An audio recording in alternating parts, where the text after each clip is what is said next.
할렐루야. 오늘도 예배 가운데 하나님께서 우리를 만나 주실 줄 믿습니다. 예배 가운데 하나님을 만나면 인생의 모든 문제가 해결됩니다.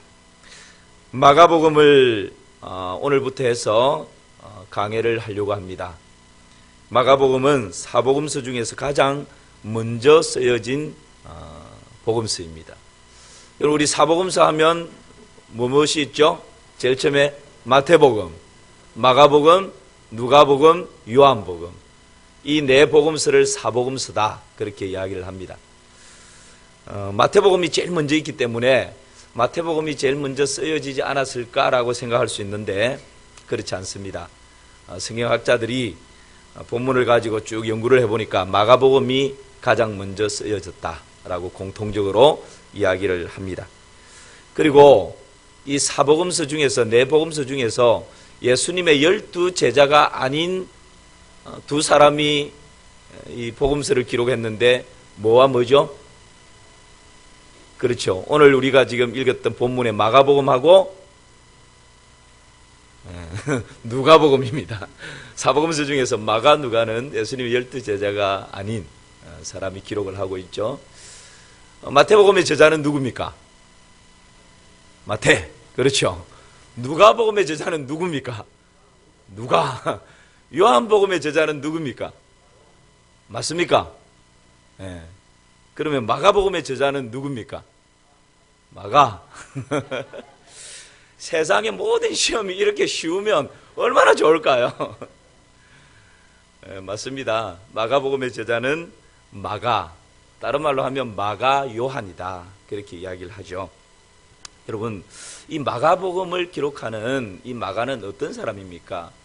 아주 부잣집에서 귀공자로 자랐습니다. 그렇게 생활을 했던 인물입니다. 우리가 아는 것처럼 예수님께서 최후의 만찬을 하실 때에 바로 이 마가의 집에서 최후 만찬을 하십니다. 오순절 성령 강림이 일어나는 그 사건 때 120명이 누구의 다락방에 모였어요? 마가의 다락방에. 여러분 집, 아마 우리 교인들 중에 가장 큰 집에 사는 분이 누군지 저는 잘 모르겠지만 120명을 수용할 수 있는 다락방에서 사시는 분 있습니까? 다락방이 뭐 우리 거실도 아니고 다락방에 120명을 수용할 정도로 큰 집에서 살았다는 거예요.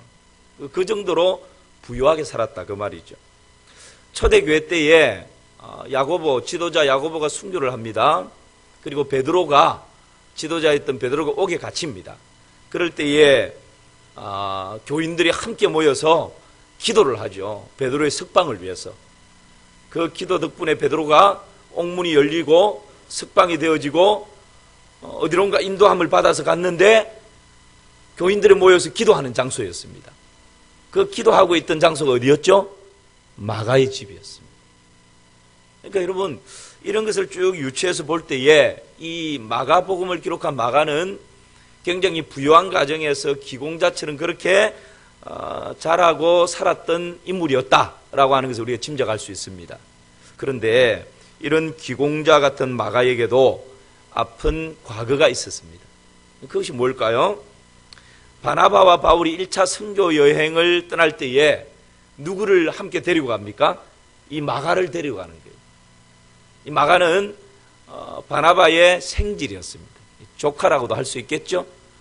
그 마가를, 바나바와 바울이 1차 선교여행을 떠날 때 마가를 함께 데리고 갑니다. 그런데 한참 선교여행을 하는 중에 성경을 하신 분 이제 테스트 들어가겠습니다. 마가가 그냥 돌아와 버리는데 그 돌아와 버렸던 장소가 어디였을까요? 일부 예배 때는 한 분이 답을 했는데 맴돌죠. 밤빌리아에 있는 두자입니다. 그렇죠. 버가. 버자로 시작하는 밤빌리아에 있는 버가에서 마가가 바나바와 바울을 두고 혼자 그냥 돌아와 버려요. 이것이 나중에 2차 선교 여행을 떠날 때에 바나바는 자기 생질이니까 그런 일이 있었지만 마가를 데리고 가자라고 이야기를 하고, 바울은 안 된다. 1차 선교 여행 때 그렇게 그냥 무단으로 돌아와 버려가지고 그렇게 신뢰를 깨어버렸는데 그렇게 불성실한 사람을 또 데리고 가는 거 말도 안 된다. 그러면서 성경에 보면 이 바나바와 바울이 신약의 영적인 거장이잖아요. 이 두 사람이 이 마가를 데리고 가자. 안 된다. 이것 때문에 크게 다투어서 서로 어떻게 했다고요? 갈랐었어요. 이 원인 제공을 했던 인물이 누구였다고요? 마가였어요. 마가에게는 이런 과거의 실수, 아픈 상처가 있었던 것이죠. 이 이후에 마가는 어떤 사람이 되었을까요? 디모데후서 4장 10절에서 11절 말씀 여러분 보시기를 바랍니다. 제가 읽습니다. 데마는 이 세상을 사랑하여 나를 버리고 데살로니가로 갔고, 그레스게는 갈라디아로, 디도는 달마디아로 갔고, 누가만 나와 함께 있느니라. 네가 올 때에 함께 읽습니다.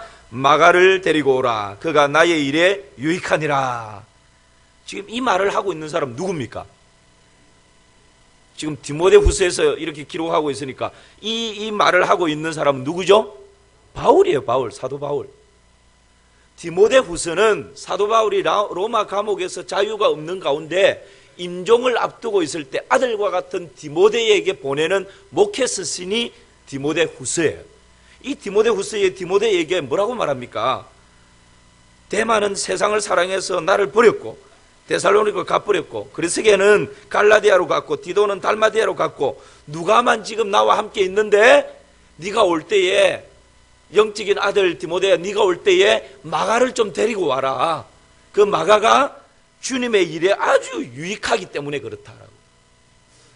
여러분 1차 선교 여행에서의 그런 일 때문에 2차 선교 여행을 떠날 때 이 마가 때문에 바울과 바나바가 크게 다투어서 헤어져 버렸는데, 그 사이에 지금 바울이 죽음을 앞두고 있다 그랬죠. 그 많은 시간이 흐르는 사이에 어떤 일들이 있었는지 모르겠지만 바울과 이 마가가 서로 화해를 하고, 그 가운데에서 마가가 이 바울이 죽기 직전에 마가를 좀 데리고 오라고, 주의 사역에 주의 일에 너무 큰 유익이 되는 인물이다라고, 그렇게 마지막 죽기 전에 마가를 데리고 오도록 요청을 하고 있는 것을 보게 됩니다. 이 정도로 지금 마가가 젊은 시절 선교 여행 때 실수하고 과거에 큰 얼룩을 가졌지만 이렇게 하나님의 신실한 사람으로, 바울이 죽기 전에 마가를 데리고 오라고 주님의 일에 유익한 자라고 그렇게 이야기할 정도로 신실한 하나님의 사람으로 바뀌어져 있었다라는 것이죠. 무엇이 마가를 이렇게 바꾸어 놓았을까요?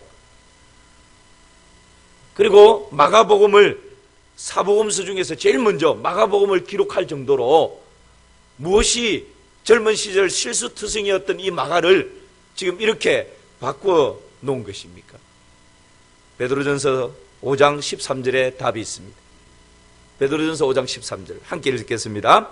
택하심을 함께 받은 바벨론에 있는 교회가 너희에게 문안하고 내 아들 마가도 그리하느니라. 오늘 제가 질문을 많이 합니다. 베드로전서는 지금 누가 기록하고 있는 거죠? 베드로가 기록을 하고 있는 거예요. 베드로가 이 베드로전서를 기록을 하면서 바벨론에 있는 교회가 너희에게 문안하고, 이 바벨론에 있는 교회라고 하는 것은 당시 로마 교회를 말합니다. 로마 교회가 너희에게 문안하고 내 아들 누구라고요? 네, 마가. 아니, 세상에 베드로가 그 마가를 내 뭐라고 고백을 해요? 아들이래요. 아들. 마치 여러분 바울이 디모데를 영적인 내 아들로 부르는 것처럼, 그만큼 그 디모데를 위해서 기도하고 말씀으로 가르치고 목회에 대해서 가르치고 그렇게 배려하고 아끼고 사랑하고 가르쳤던 인물이죠. 그래서 영적인 아버지가 바울이고 영적인 아들이 디모데였어요. 그런데 오늘 비슷한 관계에 두 사람이 있는데 베드로가 마가에게 내 아들이라고 지금 그렇게 고백을 하는 거예요. 그럼 베드로가 어떤 인물입니까? 베드로야말로 인생의 실수투성이었어요. 아시잖아요. 물에 덤벙 뛰어들었다가 그냥 꼬르륵 그냥 깔아앉는 걸 다시 주님 건져주고, 그 혈기 때문에 말고의 길을 막 배웠다가 예수님이 다시 그 떨어진 귀 주워가지고 붙여주고, 맨면을 보면 이 혈기와 이 성급함 때문에 막 어떤 일을 했다 그러면 막 실수 투성이 베드로였어요. 베드로 인생에서 가장 치명적인 실수가 뭐였습니까? 3번 부인해버리는 거예요. 부인으로 끝난 게 아니고 마지막에는 어떻게 했다고요? 저주하여 부인해버렸어요. 예수님을 목숨 걸고 지킵니다 큰 소리 치놓고서는 저주까지 퍼부으면서 부인해버렸던 그 치명적인 실수 때문에 갈릴리로 가서 다시 그물을 던지는, 여러분 그때에 예수님이 그 베드로를 찾아가시잖아요. 그래서 그 베드로에게 다시금 지난 날들의 상처와 아픔들을 싸매시고 다시금 내 양을 먹이라, 내 양을 치라 그러면서 사명을, 비린내 나는 그 손에 들려있는 그물을 두고 다시금 그 손에 사명을 들려주시지 않습니까? 인생의 실수 가운데 주님으로부터 이 치유와 회복과 새로운 사명을 부여받는 이 경험을 했던 베드로가 잘 아는 거죠. 실수 때문에 아픈 상처를 가져본 사람이 실수 때문에 아픔으로 눈물 짓고 신음하는 그 사람의 심정을 다 아는 것입니다. 그런 경험이 있었던 베드로가 젊은 시절 마가가 이런 실수와 아픔 때문에 그 삼촌과 바울이 갈라서게 되는 원인 제공을 했던 이 마가를 베드로가 거두어 드리는 것이죠. 끌어안아 주시는 것이죠. 품어 주시는 것이죠. 그리고 하나님의 말씀으로 하나하나 다시 양육해 가는 것이죠. 그런 세월이 길게 흐르는 가운데 어느새 베드로와 이 마가가 영적인 아비와 아들과의 그런 관계로 발전해 있었다라고 하는 것을 오늘 우리가 이 본문을 통해서 보게 되는 것입니다. 여러분, 마가복음 1장 1절 말씀을 한번 보십시오. 함께 읽습니다. 하나님의 아들 예수 그리스도의 복음의 시작이라. 마가가 마가복음을 시작하면서 서두에 이렇게 선언을 합니다. 하나님의 아들 예수 그리스도의 복음의 뭐라고요? 시작이다. 어디선가 좀 많이 듣던 말씀과 비슷하지 않습니까? 베드로가 마태복음 16장 16절에 보면 세상 사람들은 나를 누구라 하느냐 예수님 물으십니다.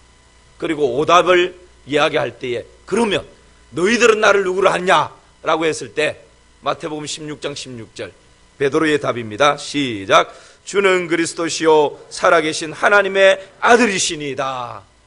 여러분, 주는 그리스도시요 살아계신 하나님의 아들이십니다라고 고백했던 이 베드로, 영적인 아들 마가를 잘 양육해서 회복시켜서 사명자로 세웠는데 그 영향을 받았던 마가가 마가복음을 기록하면서 하나님의 아들 예수 그리스도의 복음의 시작이다 라고 그렇게 선언을 하고 있는 것입니다.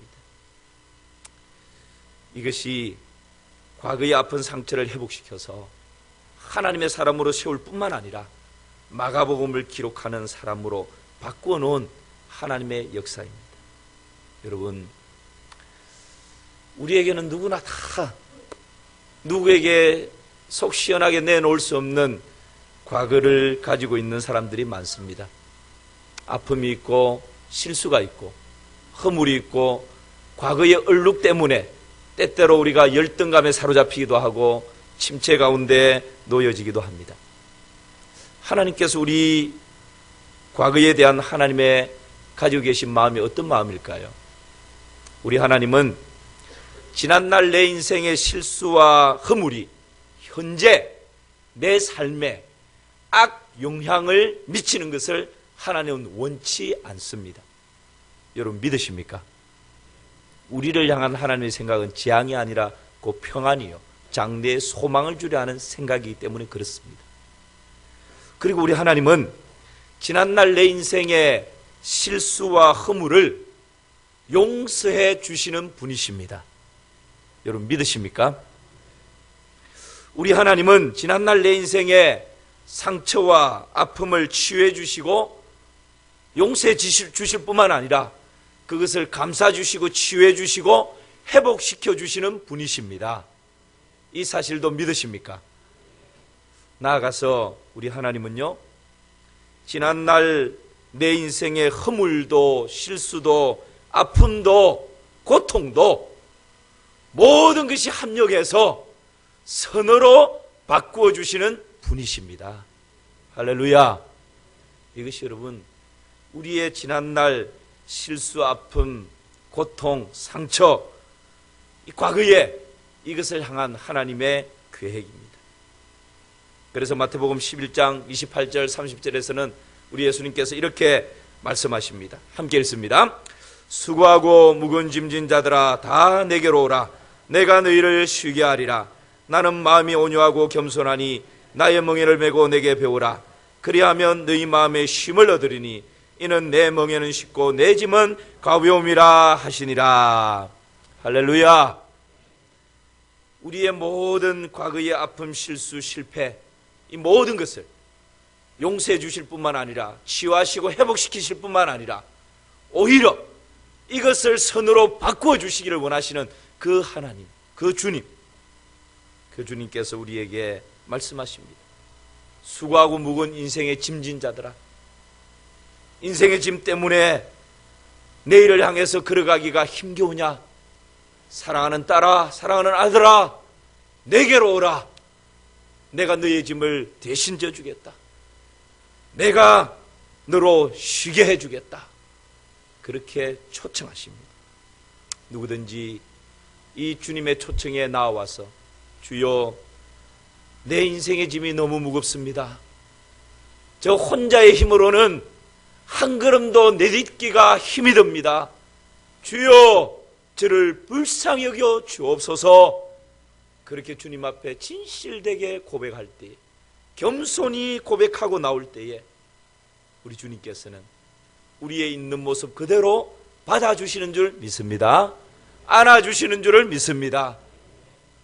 주님 앞에 내어놓기 전까지는 과거의 이 짐이 내 인생에, 내일을 나아가는 내 인생에 걸림돌인 줄 알았는데 사랑하는 주님 앞에 그 짐을 내려놓고 보니까 우리 주님께서 오히려 그 걸림돌을 내일을 향하여서 딸려가는 그 길에 디딤돌로 만들어주시는 줄을 믿습니다.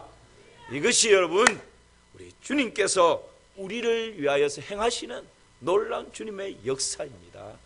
이것을 우리가 믿음으로 바라보는 것이죠. 이런 경험을 했던 마가가 지금 오늘 이 마가복음을 기록하면서 예수님을 소개하기 전에 한 인물을 소개하는데 그 사람이 누구죠? 세례 요한입니다. 세례 요한을 어떤 인물로 소개하고 있습니까? 광야에서 외치는 자의 소리라고 소개합니다. 3절과 4절입니다.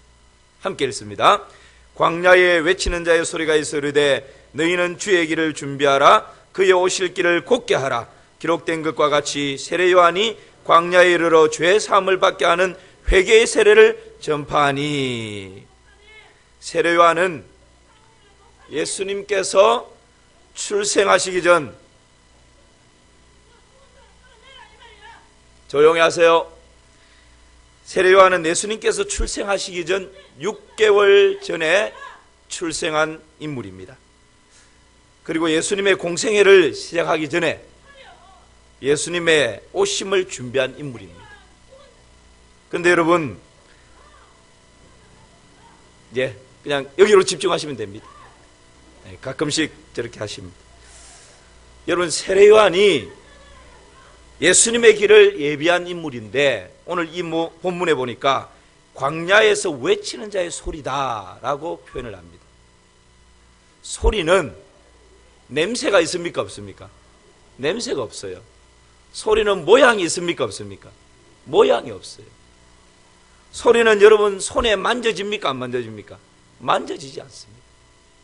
광야에서 외치는 자의 소리다라고 하는 것은 냄새도 없고 모양도 없고 만질 수도 없는 그저 귀에 들리는 것에 불과한 것입니다.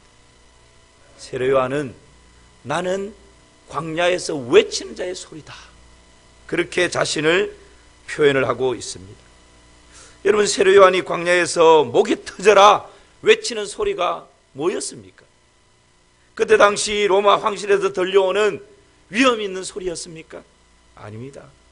사람들이 귀를 기울이고 듣고 싶다고 막 모여드는 그런 소리였습니까? 사람들을 즐겁게 하는 그런 소리였습니까? 아니었습니다. 세례 요한이 외치는 광야에서의 소리는 사람들이 귀를 틀어막고 듣기 싫어하는 소리였어요. 무슨 소리였습니까? 회개하라. 죄를 하나님 앞에 내려놓고 회개하라는 소리였습니다. 그 회개를 하지 않고 죄를 쌓아두는 그 사람들을 향해서 독사의 자식들아 라고 아주 직설적으로 외쳤습니다. 그리고 이 회개를 촉구하면서 말로만 회개하고 행동에는 삶에는 열매가 없는 그 사람들을 향해서 회개의 열매를 맺어야 된다라고 아주 힘있게 선포를 했던 인물입니다. 여러분, 이 메시지에, 이 광야에서 외치는 이 소리에 어떤 사람들은 마음이 힘들었습니다. 고통스러웠습니다. 듣지 않으려고 했습니다. 그러나 이것이 세례 요한에게 주어져 있는 하나님의 사명이었습니다. 세례 요한은 이 사명을 따라 살아갔던 것이죠. 여러분, 오늘날 이 시대를 살아가는 우리에게도 이 사명이 주어져 있습니다. 우리 인생의 죄 문제를 해결하지 않으면 결코 행복할 수가 없습니다. 죄의 결과로 우리 인생에 가난과 저주와 질병과 죽음과 지옥 형벌이 주어져 있습니다. 예수님께서 우리의 죄를 대속하여 십자가에 죽으심으로 죄 문제를 해결해 주셨습니다. 예수님께서 죽음에서 부활하심으로 사망과 지옥 형벌의 문제를 해결해 주셨습니다. 누구든지 예수 그리스도를 구주와 주로 믿는 자는 모든 죄에서 사함받고 영생을 얻습니다. 할렐루야. 이것이 여러분 복음이죠. 그래서 이 세상의 유일한 구원자는 예수 그리스도십니다. 우리 인생의 크고 작은 모든 문제의 해답은 예수 그리스도십니다. 예수 그리스도만이 복음입니다. 기쁨입니다. 광야 같은 이 세상의 희망입니다. 이것이 여러분 광야에서 외치는 자의 소리인 줄 믿습니다. 세례 요한이 이때 당시 주님의 길을 예배하면서 회개의 메시지를 외쳤다면 오늘날 살아가는 우리에게 주어져 있는 사명, 광야에서 외치는 자의 소리는 무엇입니까? 바로 이 복음입니다. 예수 그리스도만이 세상의 유일한 구원자요, 세상의 희망이요, 복음이요, 인생의 크고 작은 모든 문제의 해답이다라고 하는 것. 이것이 우리 입술을 통해서 광야에 외치는 자의 소리로 이 세상 가운데 들려져야 되는 것입니다. 그 일들을 위해서 아름답게 쓰임받는 저와 여러분이 되시기를 주님의 이름으로 축원합니다. 세례 요한의 삶이 어떠했습니까? 이 사명을 위해서 살아가는 세례 요한의 삶은 아주 단순한 삶이었습니다. 6절 말씀 보실까요? 우리 같이 6절 읽겠습니다. 시작. 요한은 낙타 트롯을 입고 허리에 가죽띠를 띠고 메뚜기와 석청을 먹더라. 여러분, 이 삶을, 이 사명을 위해서 살아가는 세례 요한의 삶은요, 아주 단순한 삶으로 살아갑니다. 요한은 입고 있는 옷이 뭐였다고요? 낙타 트롯이었습니다. 아마 요즘은 낙타 트롯이 굉장히 값비싼 옷일 것 같아요. 그렇죠? 근데 이때 당시는 낙타 트롯은 일반 서민들 중에서도 아주 가난한 사람들이 입고 다니는 옷이었습니다. 비가 오면 우비처럼, 날이 추울 때는 텐트처럼, 그렇게 그냥 다용도로 사용했던 옷이 낙타 트롯이었습니다. 그리고 거기에 가죽띠를 떴습니다.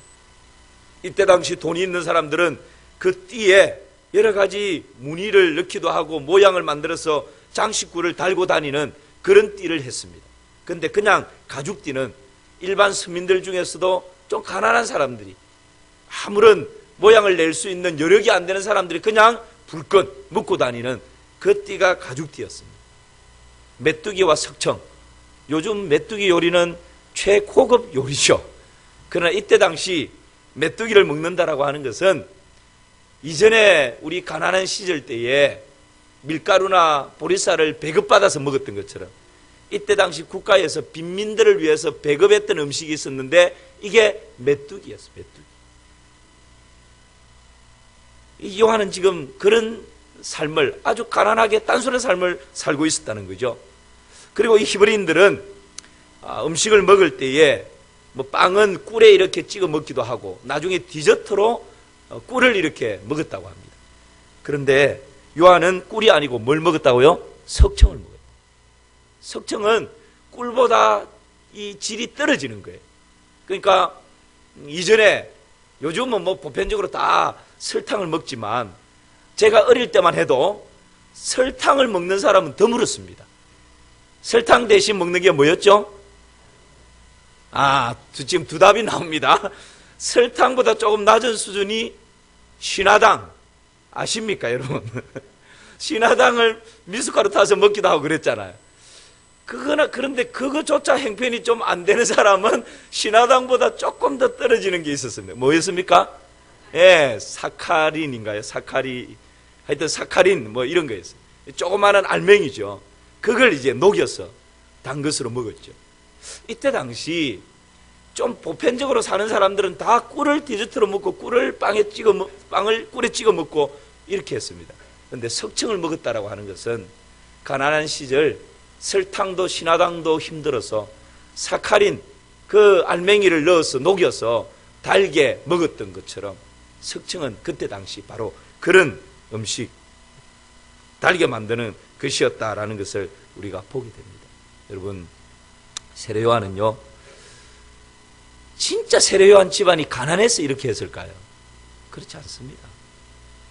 여러분, 예수님 탄생 기사를 쓰면서 누가복음 보면요, 세례요한이 어떻게 잉태되고 6개월 전에 태어나게 됐는지 쫙 기록하지 않습니까? 이 세례요한이 어떤 인물입니까? 제사장 집안이었어요. 이때 당시 제사장 집안은요, 아주 부유한 집안입니다.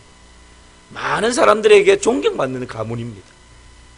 자기가 넉넉하게 살고 싶은 마음만 먹으면 충분히 넉넉하게 살 수 있는, 많은 사람들 박수갈채 받으면서 살기로 마음 먹으면 많은 사람들에게 존경받으면서 살 수 있는 모든 조건과 여건과 상황과 환경이 갖추어져 있는 인물이었어요. 그런데 세례요한은 스스로 화려한 불빛보다 모든 문화 혜택을 누리는 자기 집안의 넉넉함보다 광야를 선택한 것입니다. 진수성찬을 차려놓고 날마다 화롭게 즐기면서 먹을 수 있는 음식보다 메뚜기와 석청을 스스로 선택한 것입니다. 제사장으로서 화려한 옷을 입고 많은 사람들 앞에서 어시될 수 있는 이 모든 혜택들을 다 내려놓고 스스로 낙타 트롯을 입었던 것입니다. 가죽띠를 띄었던 것입니다. 무엇 때문에 이런 단순한 삶을 선택하는 것입니까? 나에게 주어져 있는 사명이 뭔지를 알았기 때문에, 길지 않은 나의 한평생 무엇 때문에 살아가야 하는지 그 사명을 분명히 붙들었기 때문에 불필요한 것에 마음 빼앗기지 않는 거예요. 불필요한 것에 시간 낭비하지 않는 거예요. 불필요한 것에 에너지 낭비하지 않는 거예요.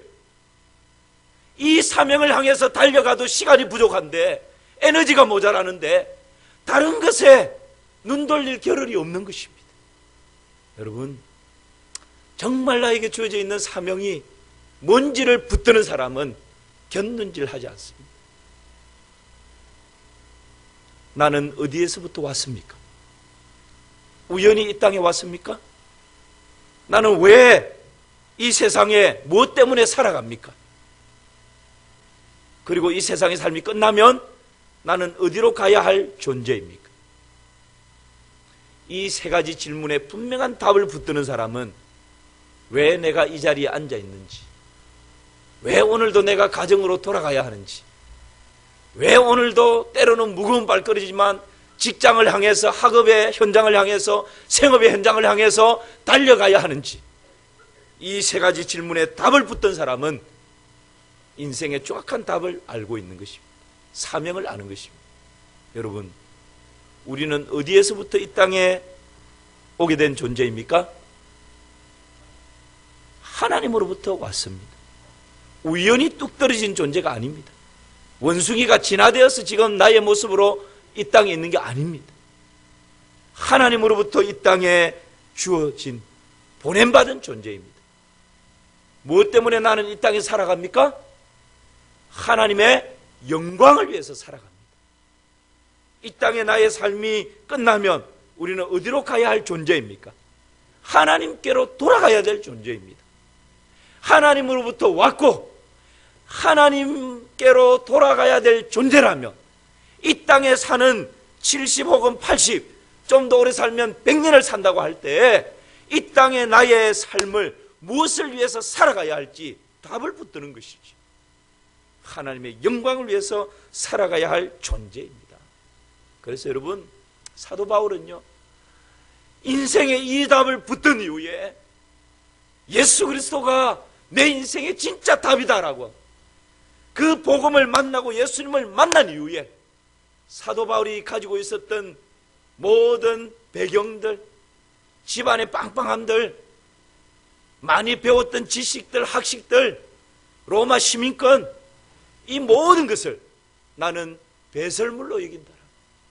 예수 그리스도를 아는 것 말고 예수 그리스도의 복음에 의해 내가 치장하고 있는 이 모든 것을 배설물로 여긴다라고 그렇게 고백을 했어요.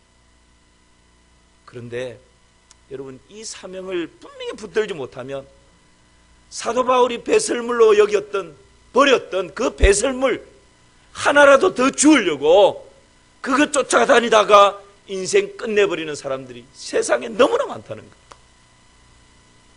여러분, 정말 사명을 붙든 사람은 단순하게 살아갑니다. 더 이상 견눈질하지 않습니다. 불필요한 것에 마음 빼앗기지 않습니다. 이것이 우리가 추구해야 할 삶의 원리입니다.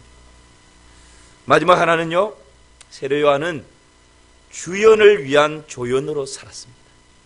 마가복음 1장 7절 말씀 우리 같이 읽어볼까요? 그가 전파하여 이르되 나보다 능력 많으신 이가 내 뒤에 오시나니 나는 굽혀 그의 신발끈을 풀기도 감당하지 못하겠노라.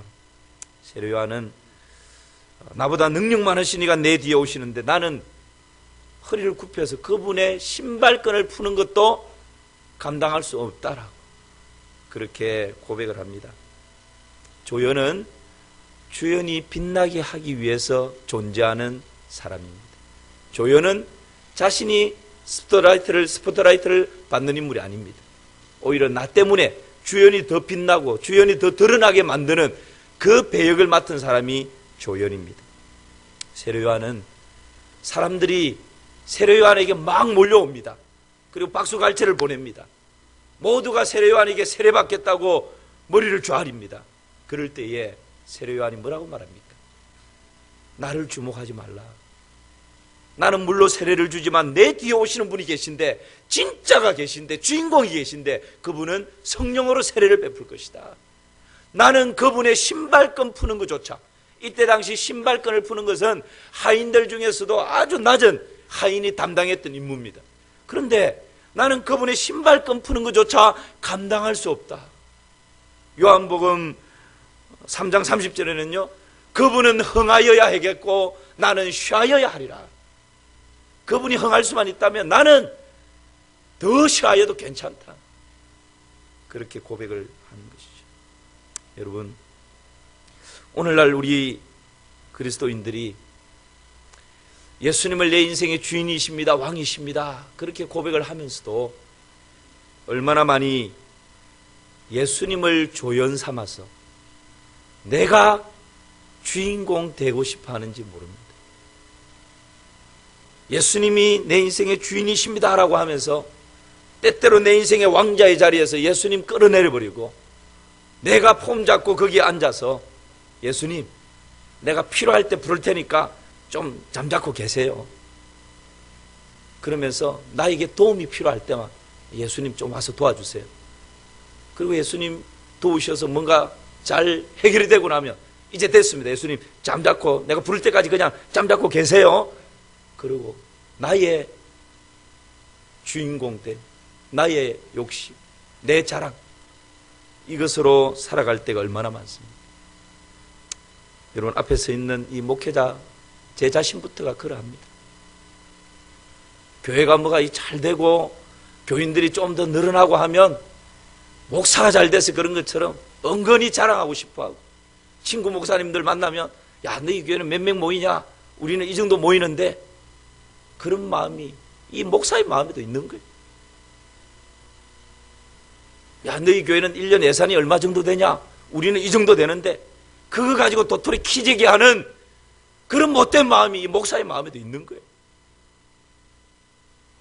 여러분, 목사의 마음만 그렇습니까?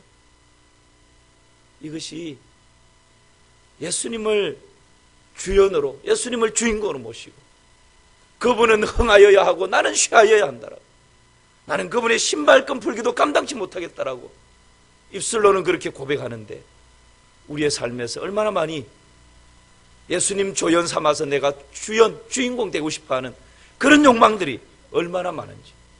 세로 요한은 철저하게 자신을 주목하는 사람들의 시선을 내 뒤에 오시는 예수 그리스도께로 돌려놨습니다. 이것이 진짜 광야에서 외치는 자의 소리인 것이죠. 한 이야기만 하고 말씀을 마무리하겠습니다. 코리텐 봄 여사라고 하는 분이 계셨습니다.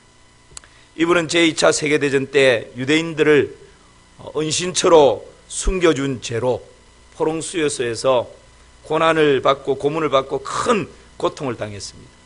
그리고 나중에 석방이 된 뒤에는 네덜란드와 독일 등지에서 전쟁의 상처를 안고 살아가는 사람들을 돌봐주고 또 그 상처를 싸매어주는 그런 일들을 하면서 전 세계를 다니면서 하나님의 사랑과 용서를 선포하고 그런 메시지를 전했습니다.